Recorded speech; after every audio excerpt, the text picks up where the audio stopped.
pour ça. Il y a aussi une blague. C'est pas faux. Alors, comme vous savez, dans quelques jours, c'est Shavuot. Et Shavuot, c'est un jour spécial parce que il y a 3 grands personnages du peuple juif qui sont rappelés le jour de Shavuot. Est-ce que vous savez c'est qui? Hein? Ruth, c'est vrai, ouais. C'est pas un des 3 dont on va parler maintenant. Moshe Rabbeinu, ouais. Pourquoi? Bah parce que Mont Sinaï. Ouais, très bien. David Ameller. David Ameller, très bien. Pourquoi? David Ameller. Hein? Il est là. Il est né Shavuot, aussi. c'est Shavuot, hein? Non, il est pas né aussi. Il est mort à Shavuot. C'est vrai, il est mort à Il Shavuot. est pas mort pile à 70 ans. Et le rabbi dit qu'il est mort, il est né aussi à Shavuot. Exactement. Exactement. Pile à 70 ans. Et le dernier? On est à 3 là. Ruth, elle était pas dedans. Alors Boaz. Non, c'est vrai qu'on la rappelle, mais Alors Boaz. on va pas parler d'elle maintenant. Ah, pas mal. Tu vois ou pas? Le troisième, c'est le Baal Shem Tov. Parce que le Baal Shem Tov, lui aussi, c'est comme David Ameller. Saïdoula, c'est le jour de Shavuot. Alors on sait que dans le calendrier juif, il n'y a rien qui est au hasard. Ça veut dire que si on voit qu'il y a 3 personnages qui sont rappelés pendant une fête, forcément qu'on doit trouver un lien entre ces 3 personnages. Et forcément qu'on doit trouver aussi un lien avec la fête et un enseignement pour nous. C'est quoi le point commun entre David Ameller, Moshe Rabbeinu et le Baal Shem Tov? Les leaders. Exactement. Il est bon. Plus que ça. Dis-le, ouais. Je sais pas. Non? Ils ont dévoilé Oui, deux. il a fait chauffer après. C'est des leaders, Je mais connais pas ces gens ici. plus que ça, c'est des leaders, mais c'est des rois. C'est des rois. Pourquoi c'est des rois? David Ameller, voilà, c'est un roi, on est tous d'accord. Moshe, c'est écrit sur lui que c'est un roi. C'est écrit Vaï Bishurun Meler, c'est-à-dire que Moshe, il est appelé le roi du peuple juif. À l'époque, il n'y avait pas de roi, mais c'était lui le roi. Et on nous dit que les sages, les chefs de chaque génération en génération, le Moshe Rabbeinu de la génération, il est aussi appelé le roi. C'est-à-dire que quelque part, chaque grand rabbi de la génération, c'est le roi. Donc ici, le Baal Shem Tov, on peut dire, il peut rentrer dans la catégorie comme David Ameller et comme Moshe Rabbeinu. Qu'est-ce que ça veut dire? Qu'est-ce que ça veut dire être un roi? Qu'est-ce que ça veut dire être un roi et quel rapport avec Shavuot? C'est quoi un roi? La responsabilité. Ouais, ok, C'est quelqu'un qui gère plusieurs ministères. ouais. Prendre une décision. La définition. C'est un Sur des rassembleur. combats. Allez, dis-moi des C'est un définitions. rassembleur. Ça guide le peuple. Là, vous essayez de donner des bonnes réponses. Essayez de dire ce que vous pensez tout court. Il n'y a pas de bonne réponse. C'est ceux qui dirigent. Ok. C'est ceux qui donnent. Moi, je vais vous dire quelque chose de tout bête, de tout simple. C'est ceux qui ont une Le parole. roi, C'est le chef de nous. c'est celui qui fait ce qu'il veut. Il n'y a rien qui lui est impossible. Il fait ce qu'il veut. Il n'y a aucun obstacle pour lui. Il est pas régi. Quoi qu'il a envie, quoi qu'il Bah, quand même, qu'il il veuille fait faire, pas ce qu'il veut. il fait ce qu'il veut. Il est obligé de respecter la Torah. Mais- On aurait fait. Non, oui, ce qu'on veut dire, c'est que tu dis amène-moi ça, fais-moi ça, amène-moi ça, D'accord. amène-moi là-bas, viens, on fait ça. Hop, on exécute. C'est-à-dire qu'il n'a pas d'obstacle, il n'a rien qui le dérange, il n'a pas de soucis, il n'a pas de problème financier, il n'a pas de problème. Il fait ce qu'il veut, il fait ce qu'il a envie. Et tout le monde le respecte, tout le monde le craint, il fait ce qu'il veut. Il a été concurrent quand même. À qui? Au peuple. Sinon, Ça dépend de quel roi. Ça dépend de quel roi on parle alors. Ah, Dieu. À Dieu, oui. Ah ouais, Dieu, c'est autre chose. Pourquoi on dit ça? Parce que le jour de Shavuot, on a reçu la Torah. Ça veut dire qu'on est devenus les enfants de Dieu. Dieu, c'est le roi. Les enfants du roi, c'est aussi des rois. Ça veut dire qu'il faut savoir qu'à Shavuot, on est tous devenus des petits rois. Ça veut dire quoi être un roi? Ça veut dire qu'il faut savoir qu'un juif, il fait ce qu'il veut. Un juif, il n'a aucun obstacle. Il n'y a pas d'obstacle matériel qui peut bloquer un juif. Un juif, il est au-dessus de la matérialité. Un juif, il est au-dessus du monde. Le monde, il a une source qui est limitée. Le juif, c'est quoi un juif? Un juif, c'est quelqu'un qui a une âme animale et une âme divine. C'est quoi une âme divine? Une âme divine, c'est une partie de Dieu. Comme si tu dis, je prends Dieu, je le coupe en morceaux, je le mets dans ton corps, comme ça, à chaque fois. Ce qui fait que t'es un roi, en fait, c'est que t'arrives à t'élever au-dessus de cette histoire de matérialité. Exactement.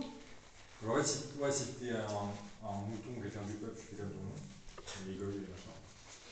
On parle même pas de vouloir ou pas vouloir faire comme tout le monde. Et c'est ça, en fait, c'est De pouvoir. Nous, on dit que c'est ça la royauté d'un juif, c'est d'être juif. Ce comportement. Oui, bien sûr, bien sûr. Donc, c'est-à-dire qu'un juif qui pas pratiquement, c'est nul de dire ça, mais tu vois, Et Qui tout, fait l'école, on va dire, qui se lève pas et finalement il perd un peu de sa réalité. il l'a en lui. La seule chose, c'est qu'il Non, faut, mais il faut la il dévoiler. le voit, quoi. C'est ça, exactement. Il faut la dévoiler. Ça, c'est tout le point. C'est C'est comme tout le point, on va un développer. prince qui se perd chez les paysans. quoi. Exactement, il y a plein d'histoires sur ça. Il y a plein d'histoires du Baal Shem Tov. Franchement, je pense que Je tu, suis un peux, cadeau, quoi. tu connais J'ai bien. rien fumé, j'ai rien Je bu. pense que Là, dans 2 heures, je fais un bon truc. c'est-à-dire que des fois dans la vie, on peut être amené à penser que ah, là, je vais avoir un problème financier. Là, je vais avoir un problème avec telle personne, avec un ami, avec un conjoint. Là, je vais avoir un problème dans mes études, un problème de réussite. Là, je vais avoir un problème. Alors, à l'hôpital, je sais qu'il y a plein de problèmes avec les profs, plein de problèmes avec les patients. C'est-à-dire que il y a plein de problèmes qui peuvent arriver, mais il faut savoir une chose. Et la médecine, je parlais. Quand tu es en forme, parce que quand tu parles pas du tout, mais quand il parle pour le. C'est la totale. Il faut savoir que les difficultés, elles peuvent pas atteindre le juif. Si il y a des moments dans la vie où on pense qu'on est soumis à quoi que ce soit, c'est qu'il faut réveiller en soi cette petite partie d'illimité qui est à l'intérieur de nous. On n'est pas limité à quoi que ce soit. Le rabbi disait, un juif, il doit cracher sur le monde. Ça veut dire quoi cracher sur le monde? C'est pas un signe de mépris. Ça veut dire que quand il y a des problèmes qui commencent à m'assaillir, qui commencent à m'embêter, je ne dois pas avoir peur. Moi, je suis beaucoup plus haut que ça. Je ne suis pas du tout atteint par ça. Moi, je suis illimité. Le monde, il est limité. Il n'y a aucune commune mesure entre lui et moi. Je peux le bouffer, le monde. Il n'y a aucun problème. Et c'est ça, c'est la mentalité. C'est cette mentalité. Doucement avec cette expression. C'est cette mentalité, non, mais c'est vrai. Un juif, bien sûr. Un juif, il veut bouffer le monde. Dommage, j'ai pas les références, sinon j'aurais évité certaines écoutes. Oui, non, mais j'ai pas les références. C'est pas une bonne référence. C'est pas une bonne référence.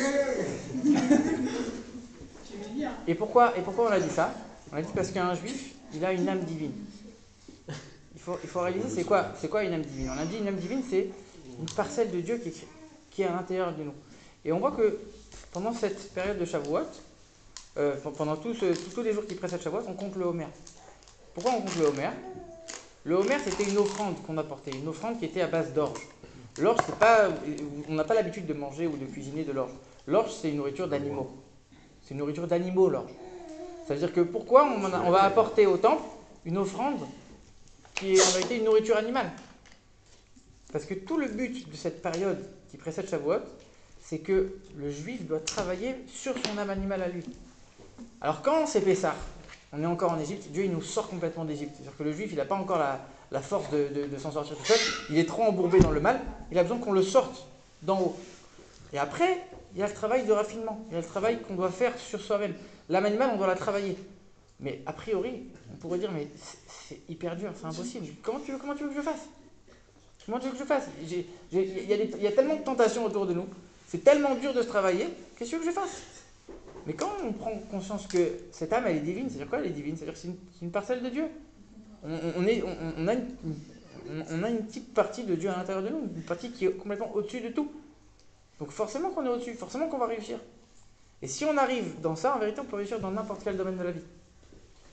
Réussir à prendre le dessus sur l'âme animale, réussir à prendre le dessus sur le monde, prendre le dessus sur les difficultés, c'est quelque chose qui est forcément ancré en chaque juif. Alors après, comme il a dit Jacob, il y a des fois où ça va être plus ou moins dévoilé, et là on voit la digression avec Moshe, David et le Baal Shem Tov. Moshe Rabbeinu, c'était dans le désert, il y avait la manne qui tombait du ciel, ils buvaient le puits de l'eau de Myriam, ils n'avaient pas besoin de travailler, ils n'avaient aucun souci, ils pouvaient étudier toute la journée. Après, on a l'époque de David Améler. Ça, c'est quand les Juifs sont sur leur terre, en Israël. Il y a des miracles qui arrivent. Mais il faut travailler quand même. Ok, on travaille un petit peu, mais quand même, il y a des miracles dévoilés avec le temple, etc. On est chez nous, tout le peuple juif, il est réuni. Donc, on doit travailler, on a un contact avec le monde, mais c'est quand même quelque chose de... C'est quand même un niveau extraordinaire. Et après, on a l'époque du Baal Shem Tov. C'est l'époque de l'exil. Et plus encore, l'exil, c'est la fin de l'exil, quand c'est la période la plus obscure de tout. Et là, on pourrait dire, ok, très bien, tu veux que je dévoile la partie en moi qui est limitée, que je dévoile mon âme divine, et que je dise haut et fort que je suis un roi et que je peux tout surpasser, très bien. Quand je suis dans le désert, très bien. Quand je suis en Israël avec David Améler, très bien. Mais quand je suis en exil maintenant, il y a tellement de difficultés, tellement de souffrances, comment tu veux que je fasse? Et justement, c'est grâce à cette période-là qu'on va voir à quel point c'est, oui, illimité, à quel point c'est puissant.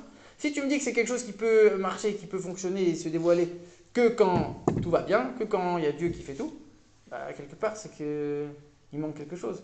Mais quand même dans la période la plus obscure, la plus sombre et les moments les plus durs, là, tu arrives quand même à le dévoiler, ça montre que c'est vraiment illimité.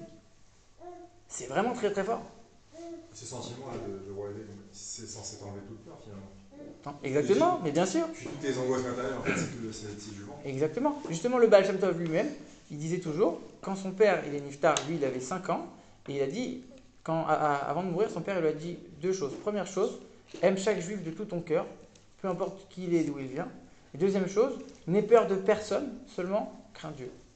N'aie peur de rien ni personne. Un juif, il doit avoir peur de rien ni personne. Un juif, il n'a pas à craindre quoi que ce soit, il est au-dessus de tout. Mais ça, il faut juste se le réveiller en soi, il faut le dévoiler en soi. Et quand on réfléchit, ça c'est le but de la fête de Shavuot. Yaakov, c'est quoi le but de la fête de Shavuot?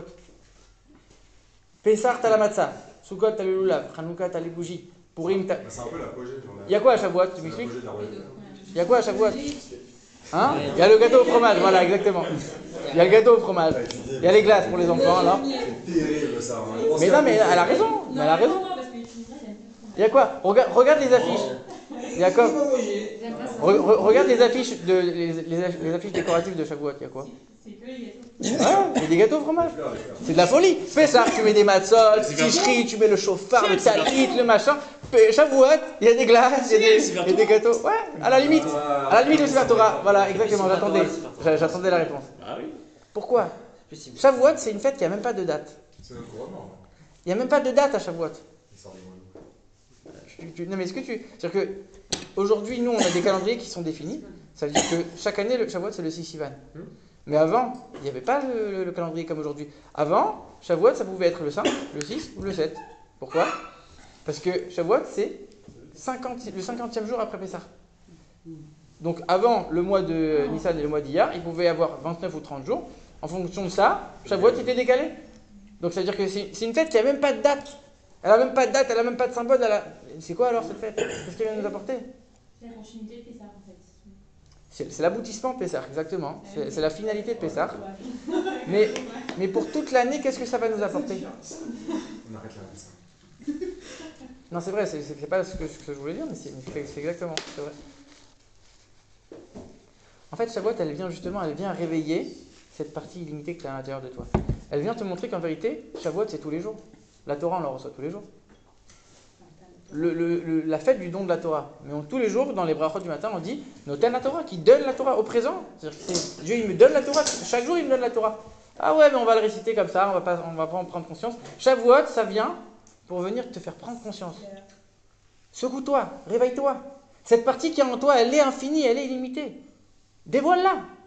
On vient de te faire une fête entière et on te met des gâteaux au fromage et des glaces pour te dire quoi? Même dans le matériel, même dans les choses qui sont les plus basses a priori, tu peux les prendre et les transformer pour faire quelque chose de divin, quelque chose de spirituel. On avait précisé l'année dernière, dans le cours de Shavuot de l'année dernière, et même dans plein d'autres cours, on avait dit que le don de la Torah, il est venu faire le lien entre le matériel et le spirituel.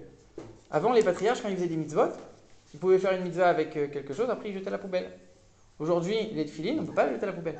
Quand on a fait la mitzvah, la matérialité, le cuir lui-même, il est devenu saint, il est devenu spirituel. Parce que le don de la Torah, il est venu connecter la matérialité avec la spiritualité.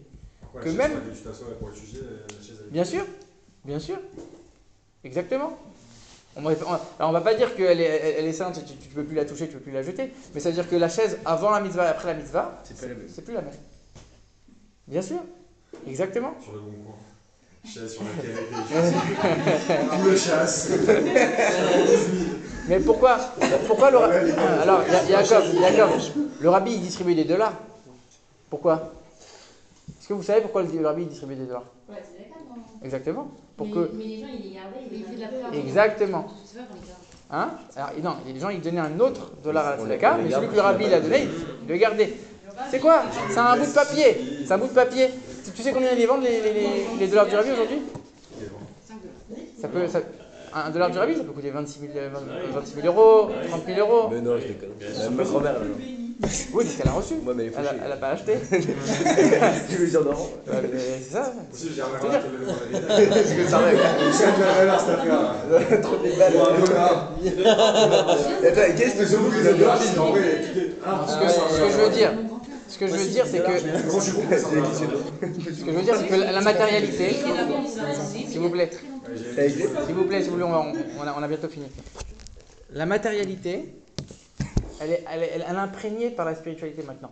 Et c'est pour ça que Shavuot, on est en train de te montrer justement cette partie qui est en toi, elle est divine, elle est illimitée, elle est infinie. Et il faut juste la dévoiler. Tu n'as pas à amener quelque chose de nouveau, elle est déjà en toi. Quand on te dit il faut devenir quelqu'un que tu n'es pas, c'est très difficile. Il faut faire des choses que tu n'as jamais entendues, jamais compris, c'est très dur. Mais quand on te dit en vérité, tu as tout en toi, tu as déjà tout. La seule chose, c'est qu'il faut juste dévoiler, juste enlever la bâche, enlever ce qui cache. C'est très facile. Donc, cette fête, elle est là pour nous dire, la Torah, c'est l'essence de chaque juif. La Torah, le peuple juif et Dieu, c'est une seule et même chose. C'est-à-dire que de la même manière que dans nous, on a Dieu, dans nous, on a la Torah, parce que Dieu et la Torah, c'est une seule et même chose. Donc, cette fête, elle vient pour réveiller l'essence de chaque juif, pour qu'on prenne conscience des forces qu'on a, de l'infini qu'on a à l'intérieur de nous, et qu'on puisse les utiliser et les répartir sur toute l'année. Voilà, ça merde.